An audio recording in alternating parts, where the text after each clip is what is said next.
Hello everyone, নতুন একটা ওয়ার্ডে ইটিনারি ভিডিও নিয়ে চলে এসেছি।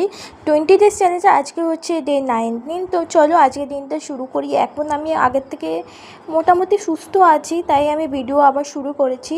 তো চলো, সকাল সকাল উঠেই তোমাদের আমি গোলাপ ফুল দেখাচ্ছিলাম। একটা হলুদ গোলাপ 2-3টে ফুটেছিল, দেন রেড গোলাপও ফুটেছিল, আমি সেগুলো তোমাদের সাথে শেয়ার করলাম। লাল কালারের গোলাপগুলো অসাধারণ লাগছে। দেন চা খেয়ে নিয়েছিলাম, মা দিয়েছিলো চা। তারপরে মা ঝালমুড়ি মাখা এনেছিলো বাজার দিয়ে, সেটাই খাচ্ছিলাম। আর এর মধ্যে অনেক কাঁচা ছোলা ভর্তি ছিল, যেটা আমি একদম খাই না। মা তারপর একটু দোকানে গেছিলো, ওখান থেকে এই চূড়নটা এনে দিয়েছিলো। এইটা দেখে তো আমি খুব খুশি হয়ে গেছিলাম, কারণ স্কুলের সামনে কত খেয়েছি। তারপরে বাবা এনেছিল গজা, এখান থেকে একটা গজা খাই। আর আজকে দুপুরে লাঞ্চে ছিল ভাত, 5 মিশালি তরকারি আর ডিমের কারি। এইটা দিয়ে আজকে লাঞ্চ কমপ্লিট করেছিলাম। আর এক টুকরো লেবু ছিল। দুপুরে খেয়েছিলাম ছোলার চাট, মা এনেছিল। অ্যাকচুয়ালি মা গেছিলো 3টের দিকে দিদাকে খাবার দিতে, দেন তখনই মা নিয়ে এসেছিলো। আজকে অনেক দেরি হয়ে গেছিলো। যাই হোক, সন্ধেবেলা খেয়েছিলাম চা আর গাটিয়া। রাতেও সেম ডিনার ছিল। অবশ্যই জানিও কেমন লাগলো।